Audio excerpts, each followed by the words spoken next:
इस कहानी की शुरुआत होती है स्पेन के एक शहर वेलेंसिया से, जहां पिछले कई दिनों से जोरदार बारिश हो रही है। तभी हम सेंड्रा नाम की एक लेडी को देखते हैं, जो कि एक बैंक मैनेजर है और इस खराब मौसम में भी उसे अपने काम पर जाना पड़ रहा है। यहाँ सेंड्रा काफी टेंशन में थी, क्योंकि वो जिस बैंक में काम करती है वो आज अपने कई एम्प्लॉइज को नौकरी से निकालने वाले हैं और यहाँ सेंड्रा को डर है कि कहीं उसकी नौकरी भी हाथ से चली न जाए। खैर, बैंक पहुंचकर सेंड्रा को ये बात पता लगी कि इस मूसलाधार बारिश के चलते सिक्योरिटी स्टाफ को आने में थोड़ी देरी हो रही है। अब सेंड्रा ने बिना सिक्योरिटी के बैंक खोलने का आदेश दे दिया, क्योंकि कस्टमर्स काफी देर से बैंक खोलने का इंतजार कर रहे थे। अब सेंड्रा के कहने पर बैंक के दरवाजे खोल दिए गए और धीरे धीरे कस्टमर्स बैंक के अंदर आने लगे। थोड़ी देर बाद सेंड्रा को ये खबर लगी कि बैंक ने उसे भी नौकरी से निकाल दिया है। अब ये सुनकर सेंड्रा को काफी गुस्सा आया, क्योंकि इतने साल ईमानदारी से काम करने के बावजूद भी उसे बेवजह नौकरी से निकाला जा रहा था। हालांकि ये तो बस एक शुरुआत थी, क्योंकि आगे जो होने वाला था उसके लिए सेंड्रा बिल्कुल तैयार नहीं थी। अब अगले ही पल बैंक के बाहर एक गाड़ी आकर रुकी और कुछ नकाबपोश लोग बंदूक लेकर बैंक में घुस आए। यहाँ बैंक में मौजूद इकलौते गार्ड ने इन चोरों को रोकने की कोशिश की, लेकिन चोरों ने उसे डराकर शांत कर दिया और इस पूरे बैंक को बॉम्ब से उड़ाने की धमकी दे दी। ये देखकर बैंक के एक स्टाफ ने चुपके से अलार्म बजाने की कोशिश की, लेकिन चोरों के लीडर एलेक्स ने उसे देख लिया और सबके सामने लाकर उसे खूब पीटा। वहीं दूसरी तरफ लोको नाम के एक चोर ने बैंक के सिक्योरिटी कैमरास को बंद कर दिया और ऑफिस में मौजूद सेंड्रा को हथकड़ी लगाकर बंदी बना लिया। अब बहुत जल्द पूरे मीडिया को इस चोरी की खबर लग गई और देखते ही देखते पुलिस की कई गाड़ियां बिल्डिंग के बाहर आ पहुंची। यहाँ होसे नाम के एक सीनियर ऑफिसर ने बैंक में मौजूद चोरों को कॉल किया और उनसे सरेंडर करने को कहा। इस पर चोरों के लीडर एलेक्स ने कहा कि अगर तुम हॉस्टेजेस को जिंदा देखना चाहते हो तो हमारे लिए एक हेलीकॉप्टर का इंतजाम करो।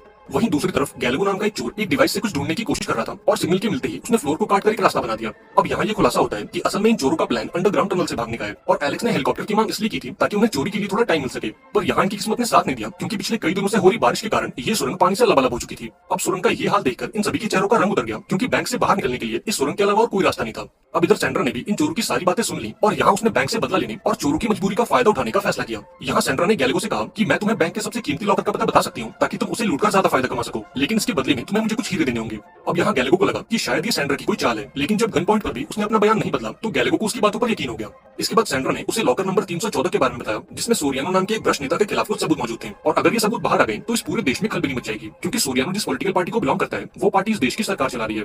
अब डील के मुताबिक गैलेगो ने सेंड्रा को कुछ हीरे दिए और उसे अपना मुंह बंद रखने को कहा। इधर सोरियानो के पार्टी का एक दूसरा नेता जिसका नाम फैरान था, उसे इस बात की खबर लगी कि उस बैंक के किसी लॉकर में सोरियानो के खिलाफ कुछ सबूत मौजूद है और अगर ये सबूत बाहर आ गए तो उनकी पार्टी खतरे में आ सकती है। हालांकि इस लॉकर में ऐसा क्या था ये बात किसी को नहीं मालूम, लेकिन इसके बावजूद भी उन्हें इस सबूत को हासिल करके इसे बर्बाद करना था और वो भी पुलिस की नजरों से बचकर। लेकिन अभी ये लोग कुछ कर पाते उससे पहले चोरों ने बैंक के सारे लॉकर साफ कर दिए और सबूत को लेकर सुरंग से निकलने की कोशिश करने लगे। और सुरंग में पानी का बहाव इतना तेज था कि इन सभी का आगे बढ़ पाना इम्पॉसिबल हो रहा था। अब यहाँ इन सभी के चेहरे पीले पड़ गए, क्योंकि वो सभी इस बैंक के अंदर फंस चुके थे। बाहर पुलिस इनका इंतजार कर रही थी और इनका भागने का आखिरी रास्ता भी अब बंद हो चुका था।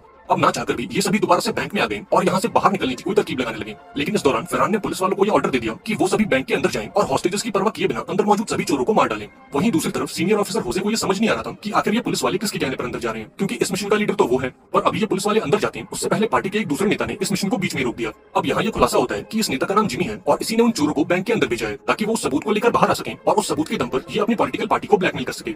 अब ये सुनकर पार्टी के बाकी नेता भड़क उठे, क्योंकि जिमी उस सबूत को इनके खिलाफ इस्तेमाल करने वाला था। पर यहाँ फरहान ने सबको याद दिलाया कि फिलहाल उनका फोकस उस सबूत को बर्बाद करने पर होना चाहिए, न कि एक दूसरे से लड़ने पर। अब चूंकि ये लोग पुलिस को इस बारे में नहीं बता सकते थे, इसलिए इन्होंने मलीजो नाम के एक आदमी को हायर किया जो चुपचाप इनका ये काम कर सके। मलीजो एक इंटेलिजेंस ऑफिसर है, इसलिए वो पुलिस वालों के बीच रहकर इस काम को अंजाम दे सकता है। इधर बैंक में एलेक्स को पता चला कि गैलेगो ने उस सबूत के बदले सेंड्रा को कुछ हीरे दिए थे। ये जानकर उसे काफी गुस्सा आया और उसने सेंड्रा से वो हीरे वापस करने को कहे, लेकिन अब इन सबका कोई फायदा नहीं था, क्योंकि अब तक सेंड्रा उन हीरो को निकल चुकी थी। अब थोड़ी देर बाद इन सभी चोरों ने एक मीटिंग की, जहां एलेक्स ने सभी को एक हार्ड ड्राइव दिखाई। असल में ये वही हार्ड ड्राइव थी जिसके अंदर सोरियानो के खिलाफ सारे सबूत मौजूद थे।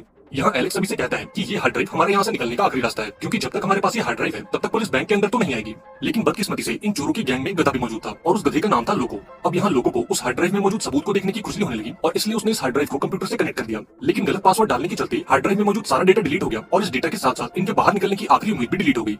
इधर मलीजो यानी कि वो आदमी जिसे पार्टी ने वो हार्ड ड्राइव वापस लाने का काम सौंपा था, उसने एलेक्स को कॉल करके बैंक के बाहर मिलने बुलाया। जब एलेक्स बाहर पहुंचा तब मलीजो ने उसे एक डील ऑफर की कि अगर तुम मुझे वो हार्ड ड्राइव दे दो तो मैं तुम्हें सही सलामत इस बैंक से बाहर निकाल लूंगा। अब एलेक्स को भी ऑफर पसंद आया, क्योंकि अब उन्हें सुरंग में पानी के कम होने का इंतजार नहीं करना पड़ेगा, इसलिए एलेक्स ने इस ऑफर को एक्सेप्ट कर लिया और फटाफट बैंक के अंदर लौट आया। लेकिन यहाँ उसे ये बात पता लगी कि लोगों की बेवकूफी के चलते हार्ड ड्राइव का सारा डेटा डिलीट हो चुका है। ये सुनते ही एलेक्स का गुस्सा सातवें आसमान पर चला गया और उसने लोगों को जमीन पर गिराकर उसे कुत्तों की तरह मारा।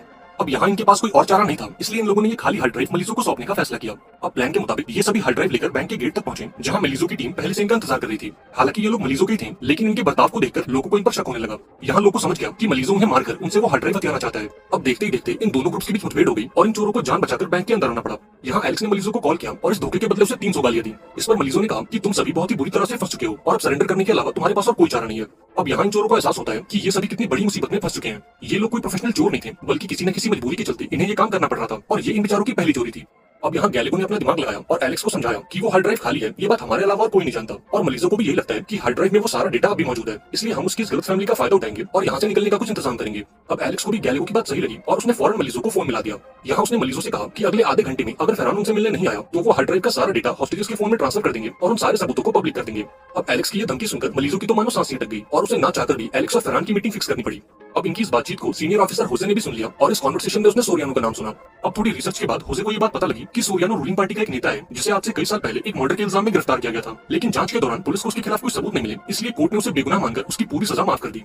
अब यहाँ ये खुलासा होता है कि उस हार्ड ड्राइव के अंदर सोरियानो के नहीं बल्कि उसकी पार्टी के खिलाफ कुछ सबूत मौजूद थे और इन सबूतों को खुद सोरियानो ने इकट्ठा किया था ताकि वो अपनी पार्टी को ब्लैकमेल कर सके और अपने सर पर लगे इल्जामों को खारिज कर सके।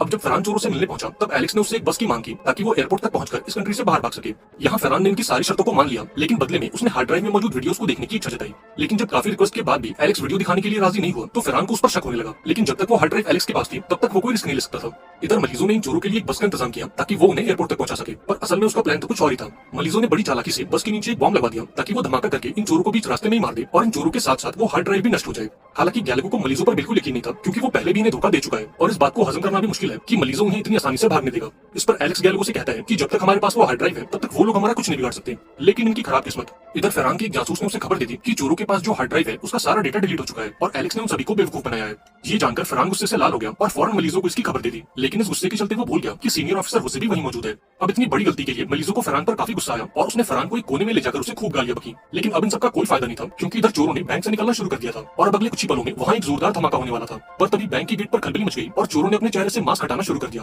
अब यहाँ ये खुलासा होता है कि ये सभी कोई चोर नहीं बल्कि वो हॉस्टेजेस हैं जिन्हें चोरों ने बंदी बनाया था। एलेक्स और उसके साथियों ने हॉस्टेजेस को अपने कपड़े पहनाकर बाहर भेज दिया और खुद लूट का सारा माल लेकर उस सुरंग में कूद गए। खुशकिस्मती से सुरंग में पानी का लेवल थोड़ा कम हो गया क्योंकि पिछले 2 दिनों में मौसम में काफी सुधार आ चुका था। हालांकि सुरंग में अब भी काफी पानी मौजूद था, लेकिन इसके बावजूद भी एलेक्स और उसके साथियों ने हार नहीं मानी और जैसे तैसे करके उन्होंने सुरंग को पार कर ही लिया। इधर जब मलीजो को पूरी बात समझ आई तो उसने फटाफट अपनी टीम को अंदर भेज दिया, लेकिन जब तक उसकी टीम सुरंग तक पहुंची तब तक एलेक्स और उसके बाकी साथी कपड़े बदलकर रेलवे स्टेशन पहुंच गए। इधर फरहान और मलीजो को ये बात पता लगी कि उस हार्ड ड्राइव की खबर पूरे मीडिया में फैल चुकी है और देश के लोगों को भी उनके काले कारनामों का पता लग चुका है। अब इस नेक काम के पीछे कोई और नहीं बल्कि सीनियर ऑफिसर होसे था। जब फरहान ने होसे के सामने उस हार्ड ड्राइव का जिक्र किया तब होसे को पूरी कहानी समझ आ गई और उसने बिना देरी किए पूरे मीडिया को ये खबर दे दी कि फरहान और उसकी पार्टी के लोगों ने किसी खास हार्ड ड्राइव को पाने के लिए बैंक में ये चोरी करवाई थी।